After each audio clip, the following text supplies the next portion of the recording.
I'm here today with Father James Martin. Father Martin is a Jesuit priest, author, and editor-at-large at America Magazine, the national Catholic magazine.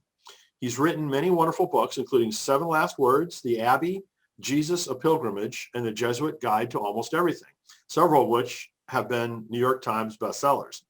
His new book that we want to talk about today is Learning to Pray, a Guide for Everyone. Besides articles in Catholic publications like America, Commonweal, and U.S. Catholic, Father Martin has written for the New York Times, the Wall Street Journal, the Boston Globe, the Chicago Tribune, the Philadelphia Inquirer, O Magazine, and many other publications. He's commented on religion, spirituality in the national and international media, and has appeared on all of the major radio and television networks, and of course on The Colbert Report and The Late Show with Stephen Colbert. But what some people don't realize is that before he became a Jesuit priest, Father Martin graduated from the Wharton School of Business at the University of Pennsylvania, where I also graduated. So in some sense, I can call him a brother in that regard. And also, Father Martin's participated in several Writing for Your Life events, for which I'm immensely grateful. So, Father Martin, thanks so much for joining us again today. My pleasure. Good to be back with you. Nice to see you. Well, same here. I'm very excited about your new book. Could you tell us about what motivated you to write that? Yeah, thanks. Basically, I'd written about prayer over the course of, I guess, the last 20 years. And I wrote a book called The Jesuit Guide to Almost Everything, which I think I spoke with you about.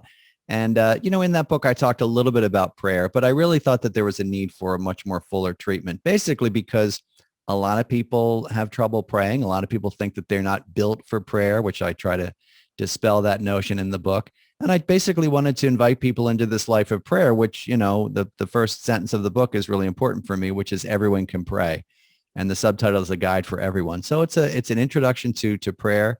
And it tries to answer all the questions I've been asked about prayer over the last 20 or 30 years. Well, let me read one of the reviews that someone wrote to that point.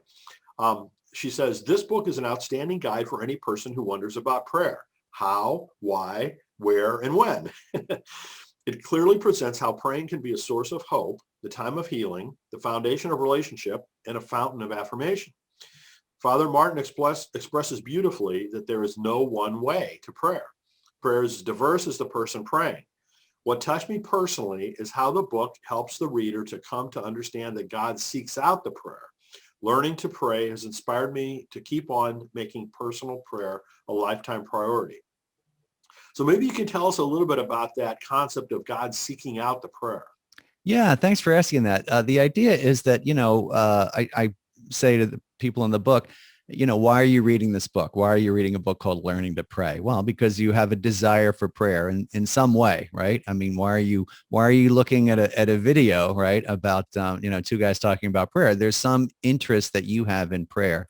Well, where does that interest come from? Where does that longing for God come from? It comes from God, right? The desire for God is placed in us, as a way of, being drawn to God. How else would God draw us closer? And so one of the most important insights for people beginning the spiritual life is to recognize that this is God calling you, that your interest, your desire, your longing for prayer or for some sort of encounter or relationship with God is from God. It's God's calling you. It's a call. And so, it helps people to recognize that because it helps them feel less alone, and it becomes less of sort of just my own interest and a response to God's call.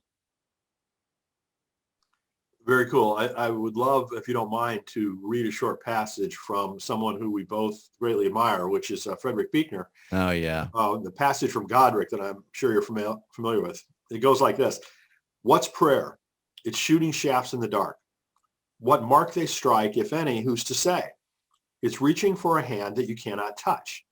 The silence is so fathomless that prayer, like plummets, vanish into the sea. You beg, you whimper. You load God down with empty praise. You tell him sins that he already knows full well. You seek to change his changeless will. Yet Godric prays the way he breathes, for else his heart would wither in his breast. Prayer is the wind that fills his sails, else waves would dash him on the rocks, or he would drift with witless tides. And sometimes, by God's grace, a prayer is heard. Wow, Godric, I have not read that book in such a long time. It's so beautiful. It's interesting. I would say that that's a nothing against Frederick Buechner, who we both love. That's a part of prayer. That's like talking to God, right? And sort of sending things out, which is very important.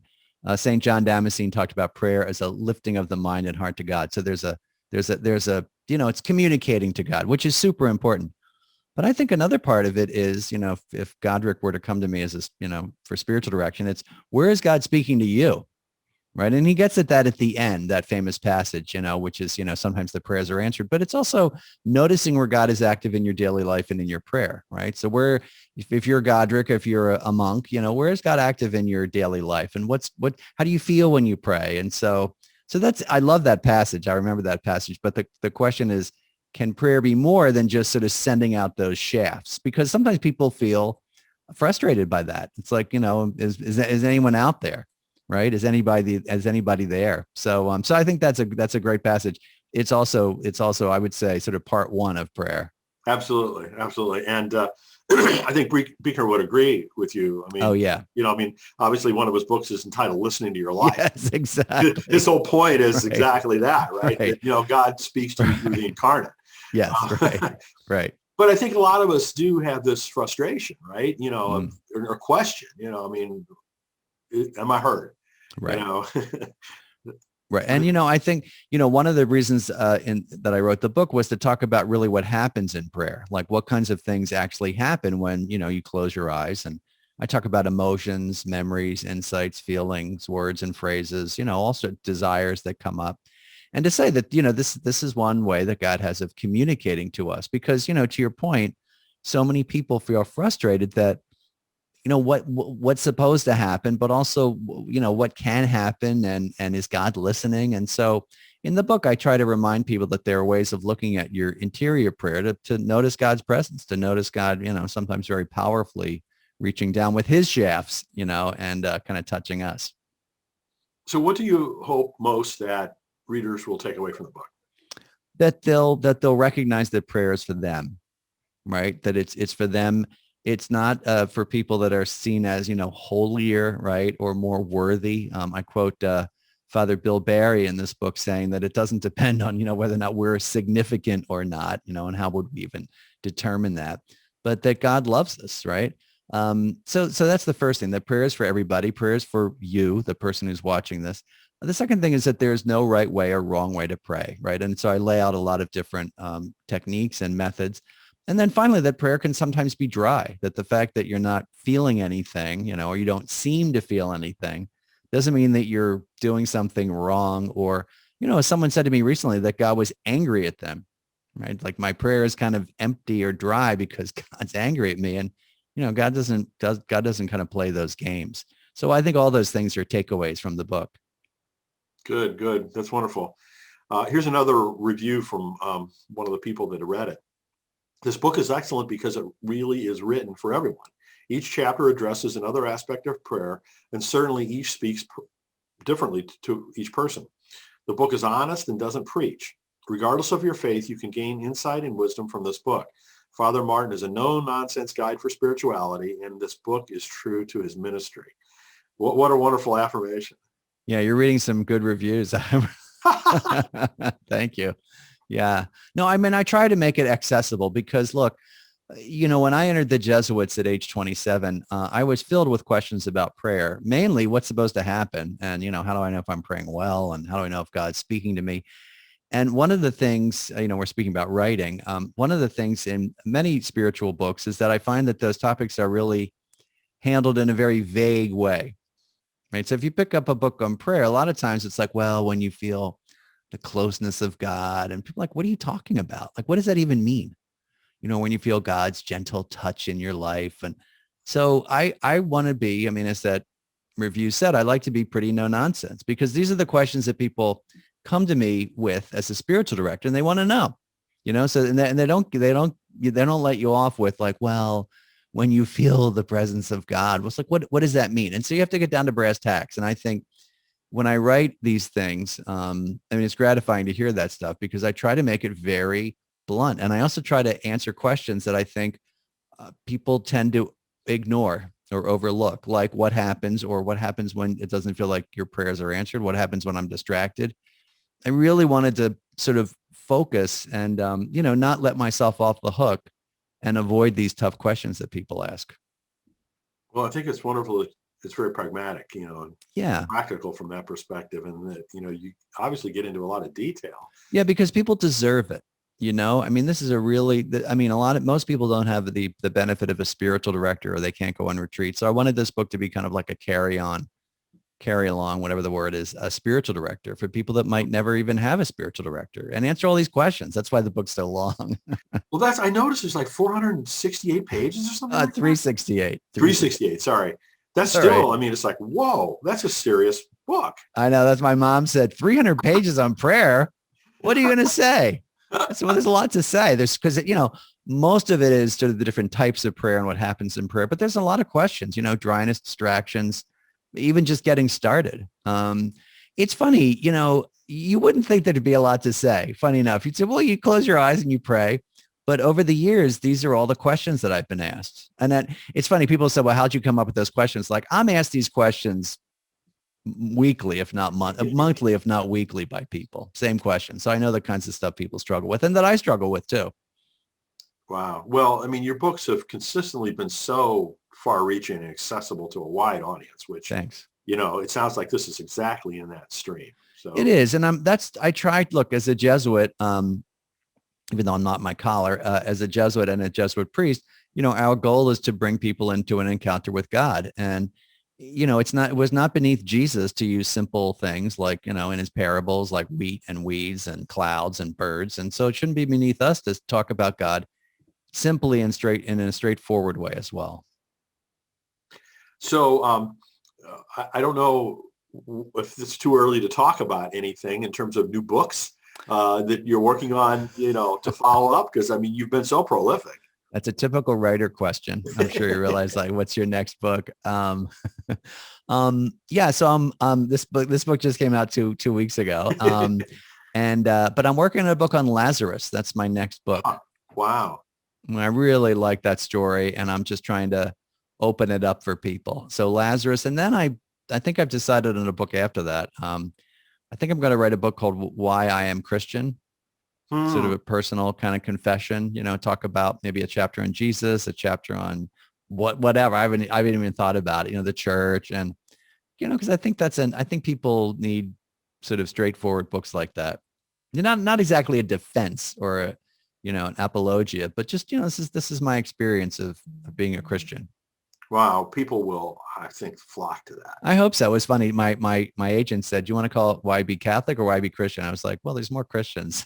Absolutely. No, I mean, you've always spoken to an audience. Thanks. Well beyond just Jesuit or Catholic. Thanks. I try. Or Christian even. Thanks. I try. No, seriously. I mean, I'm glad you made that call. Yeah. I think that's exactly. Thanks. Yeah, and it's also, I mean, I think if I say why a Catholic, then it gets into some, I would say, areas that, I want it to be more kind of confessional and focused around Jesus, right? And focused around the faith, less around the church, right? So I just think it's simpler. Why am I Christian, or why be a Christian? So, sure. Yeah. Well, so anyway, I gotta get done the Lazarus book first. Yeah, I don't want to push you along here, or anything like that. But you just. Someone said to me, it's like asking, I think this is a funny analogy. Someone said, because I asked a writer that once, and like, what's your next book? And they said, that's like asking a woman who's just given birth, when are you having another baby?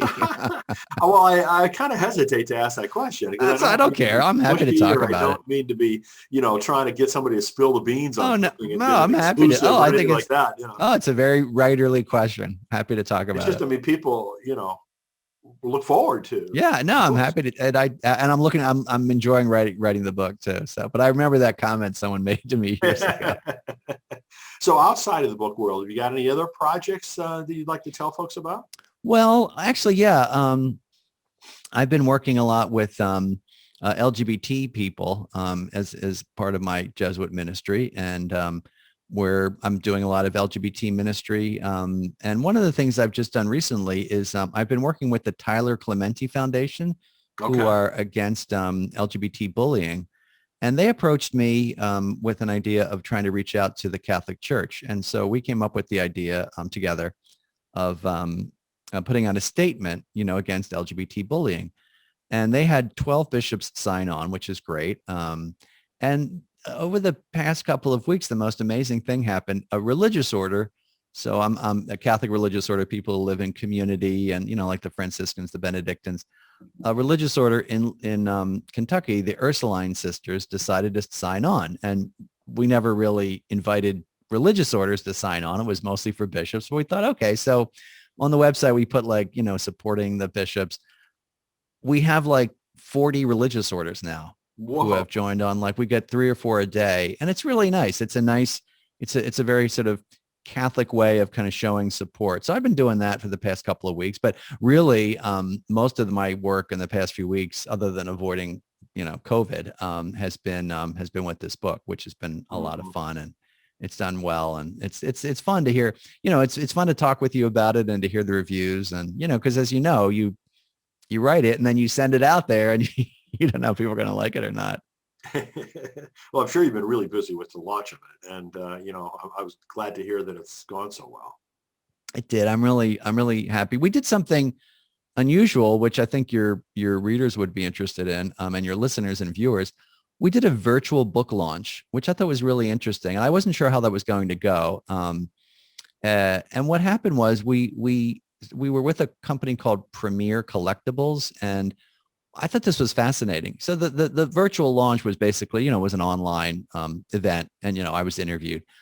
But get this, they sent me about 1,000 book plates, right, that I signed. Okay. I sent it back to them. The publisher sends them books. People buy the books online, and they get a signed book by having the book plate put in and mailed to them. Isn't that fascinating? We did that with some Frederick Buechner books, when we introduced, his most recent books. Online? No, not online, not the online part, but the book plate part. Yeah. So how did that work? You sent it to him, or? Yeah, he signed a bunch of book plates. That's great. And then we, basically gave away the copies of the books with, his book plate signature in there. That's great. It's such a help. And it's also so much easier than having to send 400 books to his house or something. Yeah, absolutely. Yeah, that's great. Now, so that was kind of a surprise for me. I mean, everyone's getting creative, right? In terms of the COVID situation. Yeah. And, there's kind of benefit. I mean, obviously we don't wish the pandemic on anybody, but I think as you were saying, the creativity, I think, has been great. And I think one of the benefits is also that it's reduced I would say, the kind of stigma, if you will, about doing stuff online. Yes. So for example, I mean, in the past, I would sometimes say to people, I'm sorry, we're getting off topic, but I would sometimes say to people, well, I can't make this conference or this lecture. Can I do it online? And be like, well, are we doing it as a Zoom call? Well, I don't know. Well, now people are fine with that. Absolutely. So I've done many more lectures than I ever have before. So it's good. When the pandemic hit, all these churches and all these people had to learn, right? How to do everything online. So It was just like a quantum shift of people becoming familiar and comfortable with this form of communication.